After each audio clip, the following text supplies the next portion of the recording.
வெளியூர் பயணமா? ரிசர்வேஷன் கிடைக்கலையா? படிக்கட்டு ஏறி இறங்க ரொம்ப சிரமமா இருக்கா? டிராப் டாக்ஸி புக் பண்ணுங்க. ஒரு வழி கட்டணம் மட்டுமே. டிராப் டாக்ஸி, எங்கும் எப்போதும். தமிழக வெற்றிக் கழகத்தின் மதிப்பிற்குரிய தலைவர் தம்பி விஜய் அவர்களை சந்தித்து பொன்னாடை அணிவித்து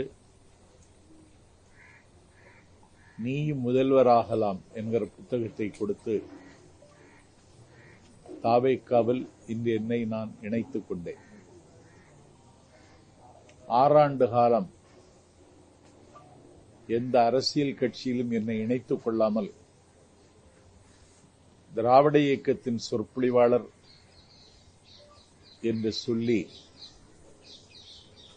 பெரியார் அண்ணா லட்சியங்களை பேசி வந்த நான் இன்றைக்கு தாவேக்காவில் இணைத்துக் கொண்டு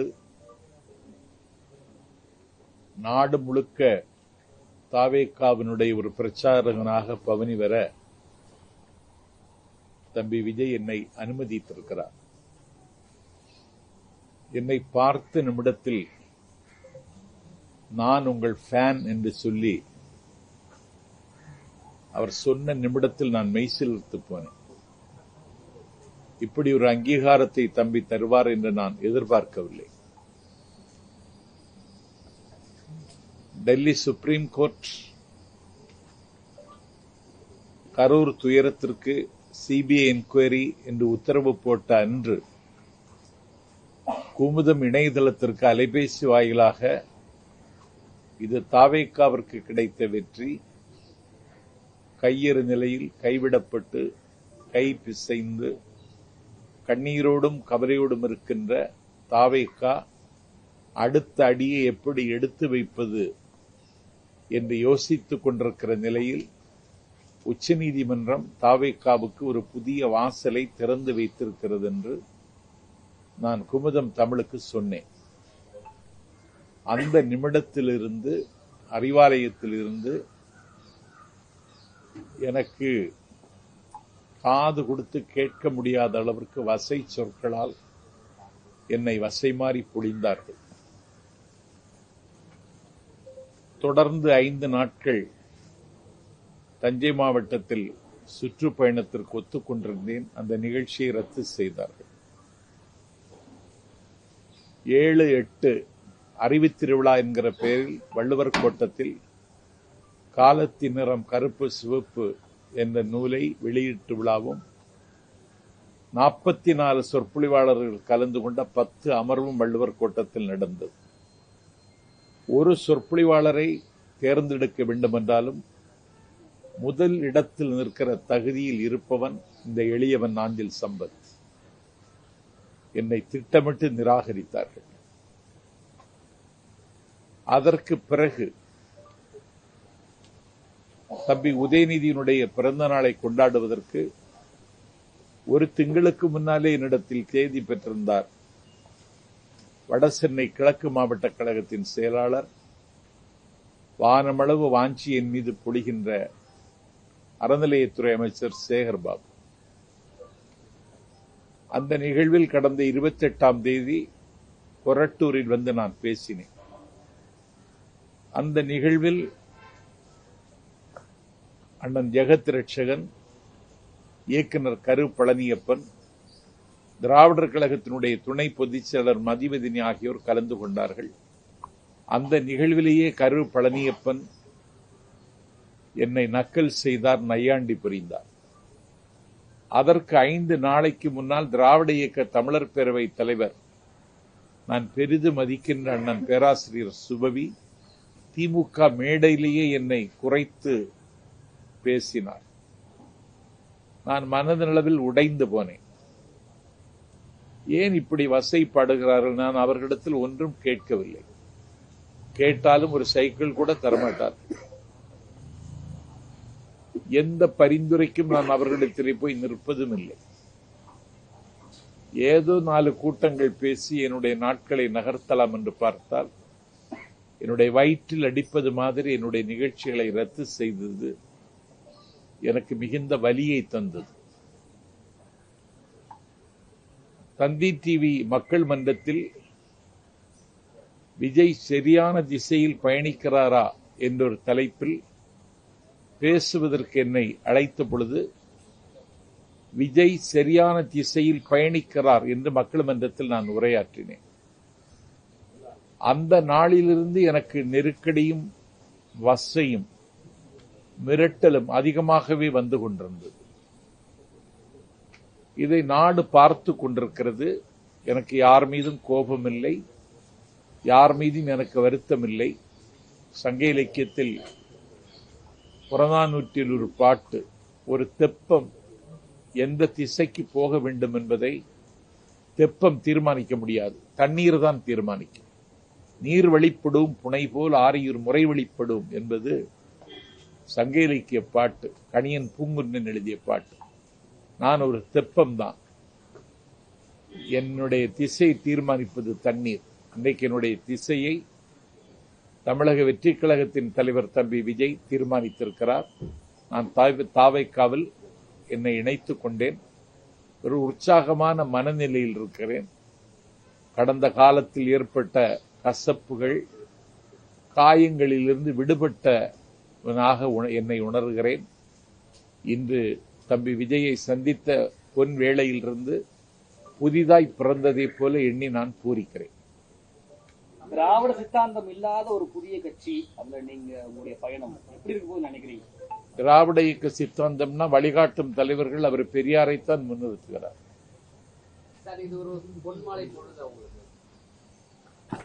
அதை விட அதிகமா ஏதாவது இருக்கா? அப்படி ஒரு பொழுது.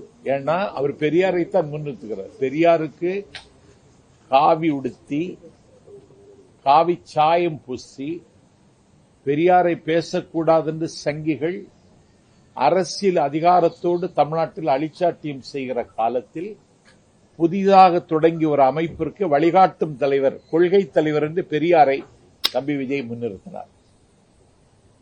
பாபா சாஹிப் அம்பேத்கர் இந்தியாவினுடைய அரசியல் சட்டத்தை ஆக்கி தந்தவர். அவர் பட்ட பாடுகளும் அவர் சுமந்த சிலுவைகளும் சொல்லி மாள முடியாது. அவரையும் கொள்கை தலைவராக ஏற்றுக்கொண்டார்.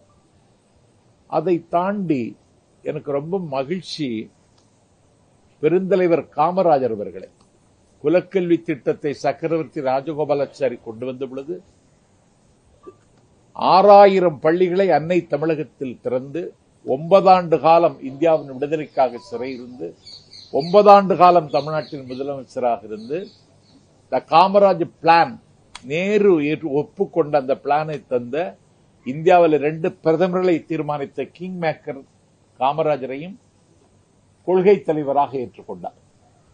கை குழந்தையோடு விடுதலை போராட்டத்தில் கராகரத்துக்கு சென்ற அஞ்சலை அம்மாளையும், இந்தியாவினுடைய விடுதலை போரில் முத்துவிடகநாதர் என்கிற தன்னுடைய மணாளன், சிவகங்கை சீமையின் மன்னன், காளையார் கோவில் என்கிற கானப்பேல் சிவன் கோவிலில் பட்ட பகலில் கொல்லப்பட்ட பொழுது மாலை சூட்டிய மணாளன் இறந்துவிட்டான் என்ற ஈர செய்தி கேட்டு கோவிலுக்கு நேராக சென்று கொல்லப்பட்டு கிடக்கிற முத்துவிடகநாதர் என்கிற மணாளனுடைய அந்த இரத்தத்தை நெற்றியில் பூசி விருப்பாட்சி வரைக்கும் நடந்தார் வேலு நாச்சியார்.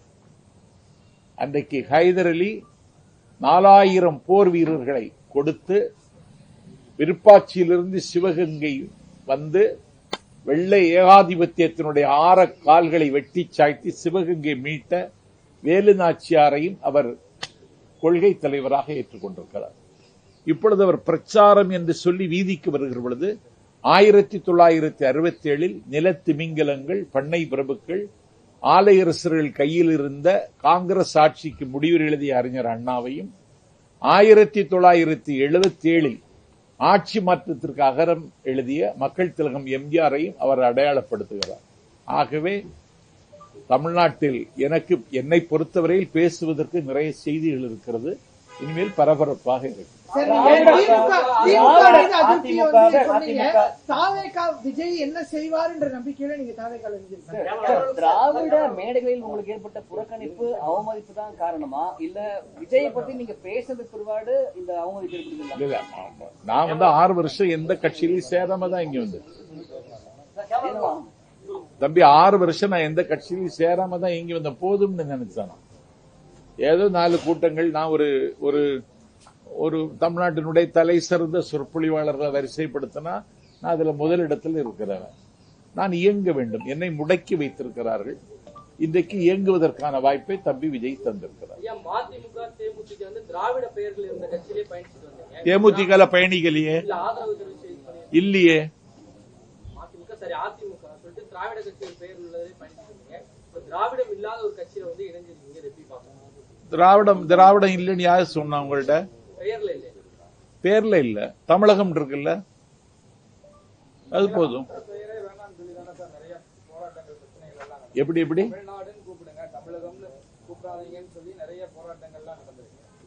இல்ல, அவர் கட்சிக்கு தமிழக வெற்றி கழகம்னு பேர் வச்சிருக்காரு. தமிழ்நாட்டில் ஒரு குழப்பம் இருக்கு. திராவிட தேசியம் வேறு, தமிழ் தேசியம் வேறுன்னு. அதெல்லாம் கிடையாது. தமிழ் தேசியமும் திராவிட தேசியமும் ஒண்ணுதான். திராவிட இயக்கத்தினுடைய நீட்சியாகத்தான் நான் தம்பி விஜயை பார்க்கிறேன். விஜய் என்ன மாற்றத்தை கொண்டு வருவார்? மாற்றாக விஜய் கிட்ட நீங்க என்ன மாற்றத்தை கண்டிக்கிறீங்க? விஜய்கிட்ட இருந்து என்ன மாற்றத்தை அவர் கொண்டு வருவார்னு சொல்றது அவர் அறிவிக்க போகிற இந்த தேர்தல் அறிக்கையில் நமக்கு தெரியும். அதே நேரத்தில் எனக்கு தெரிந்து தமிழ்நாட்டின் வரலாற்றில் இவ்வளவு லட்சக்கணக்கான இளைஞர்களை மூலதனமாக வைத்திருக்கிற இயக்கம் இன்றைக்கு தமிழக வெற்றி கழகம். ஒரு நாட்டினுடைய காலை பொழுதை தீர்மானிக்கிறவர்கள் இளைஞர்கள் தான். இந்த இளைஞர்களை வைத்துக் கொண்டு ஒரு அதிரடி மாற்றங்களை செய்வதற்கு தம்பியிடத்தில் திட்டம் இருக்கிறது என்றே நான் நம்புகிறேன். யாருக்குமே புரிதல் இல்லாம சிலர் இருக்காங்க. இதை எப்படி பாக்குறீங்க? யாருக்கு? தமிழக வெற்றி கழகத்தில் இருக்கக்கூடிய தொண்டர்கள். அதான் அதை நான் தம்பிகிட்ட பேசினேன். அதுக்கு தமிழ்நாடு முழுவதும் பாசறை கூட்டங்கள் நடத்தணும், எல்லா இடத்துலயும் நடத்தணும்னு சொல்லிட்டேன். தாவேகா காதலா எது போன்ற பிரச்சனைகளை நீங்க முன்னெடுக்கிறீங்க? எதை மையப்படுத்தி உங்களுடைய பேச்சுகள் அமைய இருக்கு? இந்த கொள்கை தலைவர்களை பற்றியே பேசினா போதும். தமிழ்நாட்டினுடைய பிரச்சனைகள் நிறைய இருக்கு. எல்லாவற்றையும் தாவேகா எதிர்கொள்ளும்னு பேச போறேன். இதுல என்ன இருக்கு? பெரியார் அம்பேத்கரை கொள்கை தலைவர் வச்சிருக்காரு நீங்க பெருமையா சொன்னீங்க. ஆனா திருப்பரங்குன்ற சம்பவம் நடந்து 2 நாள் ஆகுது. இன்னும் எந்த கருத்தையுமே அவர் தெரிவிக்கிறார், அமைதியா இருக்கிறாரு. இது நெருடலா இல்லையா உங்களுக்கு? எனக்கு திருப்பரங்குன்ற சம்பவம் வந்து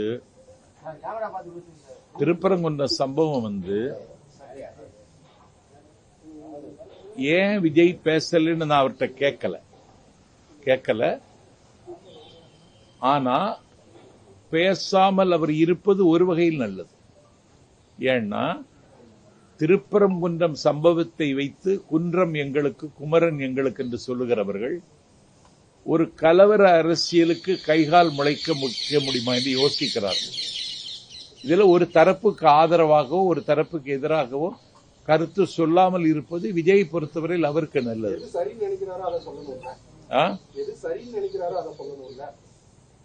எது சரி, அமைதியாக இருப்பது ஒரு வகையில் நல்லதுன்னு நான் நினைக்கிறேன். ஆமா, இல்ல கொள்கை எதிரின்னு அவர் சொல்லிட்டாரு. அதுல அவர் காம்ப்ரமைஸ் ஒன்னும் ஆகுதுன்னு மாதிரி நான் நினைக்கல. நான் அவர்கிட்ட கேட்டேன், நீங்க பிஜேபிக்கு கூட ஒரு இணக்கமான போக்கு இருப்பதாக சொல்லுகிறார்கள். அப்படி ஒன்றும் இல்லை. அதிகாரத்தில் இருக்கிற கட்சி தேர்தல் இங்க நடக்க போகுது. அதனால இதை கூர்மையாக விமர்சிக்கிறேன். அதற்கு நேரம் வரும்பொழுது பார்த்துக் கொள்ளலாம். சார், கடந்த மாதம் வந்து திராவிட வெற்றி கழகத்துல வந்து தொடக்க கால கலந்துக்கிட்டு தொடங்கி வச்சீங்க. இப்ப இங்க வந்து ஜாயின் பண்ணிருக்கீங்க. அங்கேயே சேர்ந்துருக்கலாம் நீங்க. அப்படி திராவிட வெற்றி கழகத்தில் என்ன கூப்பிட்டாங்க, சத்யா வர முடியாதுன்னு சொல்லிட்டு தான் வந்தேன். அதுக்கான காரணம் சார் எது? அங்க சேராததுக்கான காரணம். அங்க சேராதது என்ன இங்க இருக்கு? அங்க இல்லாதது என்ன இங்க இருக்கு? அங்க சேராததுக்கு காரணம் வேற இருக்கு. அது ஒரு பர்சனல் விஷயம். அது தேவையில்லை. திமுக அதிமுக 2 கட்சியிலுமே நீங்க இருந்திருக்கீங்க. அப்ப அந்த கட்சியிலிருந்து வெளியே வந்ததுக்கு அப்புறம் அந்த கட்சிகளை பத்தி விமர்சனம் பண்ணிருக்கீங்க. இப்ப தாவேக்கால இருந்துட்டீங்க. ஃபியூச்சர்ல இதை பத்தி விமர்சிக்க மாட்டேங்குது.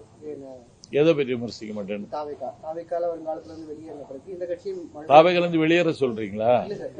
வெளியேறினதுக்கு ரொம்ப நல்லா இருக்கு.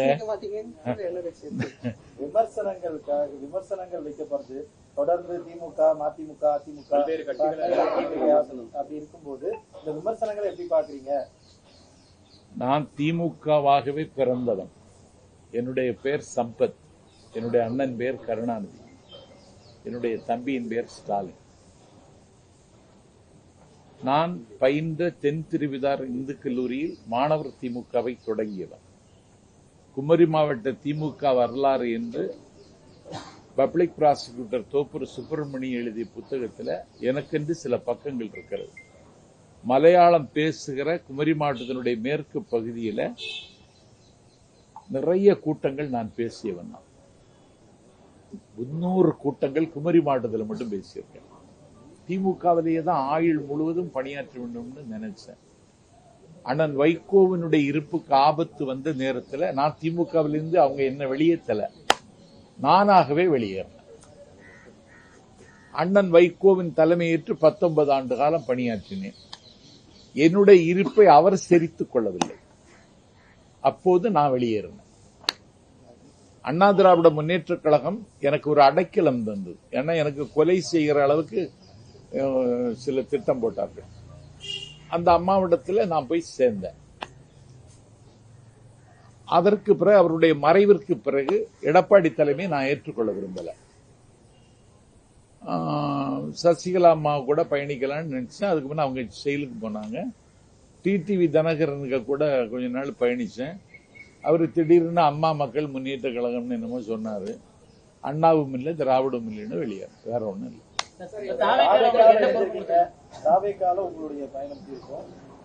என்ன பொறுப்பு? நான் பிரச்சாரம் செய்யணும், எனக்கு வேற ஒண்ணும் இல்லை. என்னுடைய பயணத்தை நான் பிரச்சாரம் செய்தே வாழ்ந்தவன். அந்த வாய்ப்பு எனக்கு தரணும்னு தம்பிகிட்ட கேட்டேன். சரி, இப்ப மதிமுக, திமுக அப்படின்னு சொல்லி கட்சி மாறிக்கிட்டே இருக்கீங்க. நான் மாறலையே, அதுதானே இப்ப சொல்லிட்டு இருந்தேன் மாறலைன்னு. நான் கட்சி மாறல தம்பி. அதான் இணைந்திருக்கேன்னு சொன்ன. 6 வருடத்துக்கு பிறகு ஒரு கட்சியில் இணைந்திருக்கேன்னு சொன்னேன். அடுத்தடுத்து மாறிக்கிட்டே வர்றதுக்கு தானே நம்ம எடுத்துக்கிற முடியும். இது இணைந்தது அப்படின்னு எப்படி எடுத்துக்கிறது? இணைந்ததுதான், மாறலையே. எப்படி எடுத்துக்கிறதுன்னு எனக்கு புரியலையே. நான் இன்னைக்கு தாவேக்காவில் இணைந்திருக்கிறேன். கட்சி மாறலைன்னு சொல்றீங்க. மாறலையே. 6 வருட காலமாக எந்த கட்சியிலும் இல்லாதனா இன்னைக்கு சேர்ந்திருக்கேன். ஆரிய எதிர்ப்பு, சனாதன எதிர்ப்பு பண்ற அளவுக்கு தாவேக்காவுக்கிட்டையும் விஜய் கிட்டையும் வல்லமை இருக்குன்னு நினைக்கிறீங்களா? ஏன்னா 70 ஆண்டு கால வரலாறு, திராவிட வரலாறு தெரிஞ்சவர் நீங்க.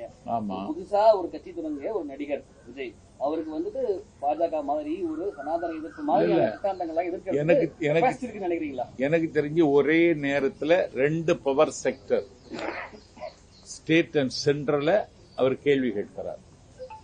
கொள்கை எதிரின்னு டெல்லி எஜமானர்களையும், அரசியல் எதிரின்னு தமிழ்நாட்டில் அதிகாரத்தில் இருக்கிற திமுகவையும் ஒரே நேரத்தில் எதிர்க்கிறார். இந்த துணிச்சலே நான் பாராட்டுறேன். எதிர்க்கிறாரு, ஆனா கேள்வி கேட்கறது இல்லையே, மௌனம் காட்டுறாரு நிறைய விஷயத்துல. ஏன் கேட்கிறாருன்னு அவர்கிட்ட கேட்கணும், நீங்க என்கிட்ட கேட்கக்கூடாது. நான் இன்னைக்கு தானே சேர்ந்திருக்கேன். பல்வேறு விமர்சனங்கள் இருக்கு. கொள்கையில் என்னன்னு தெளிவு பெறல அப்படிங்கிற மாதிரி சாதி ஆணவ படுகொலை குறித்து ஒரு சரியான பார்வை அவங்களுக்கு இல்லை அப்படின்னு விஜய் அது கண்டித்தும் அறிக்கை விடல. அதை எப்படி பாக்குறீங்க? இத்தனை ஆண்டு காலம் திராவிட இயக்கத்துல வந்து பயணிச்சிருக்கீங்க. சாதி ஆணவ படுகொலை நியாயப்படுத்தி இருக்காரா விஜய்? இல்ல, பேசாதும் மௌனம் எப்படி இருக்கு? இல்லையே, அப்படியெல்லாம் ஒண்ணும் இல்லையே. படுகொலை பேசுறது அமைதியா இருக்கிறது சரின்னு சொல்லலாம்.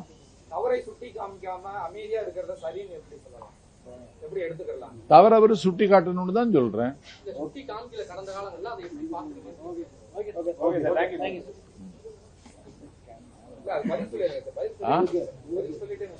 சொல்லுங்க.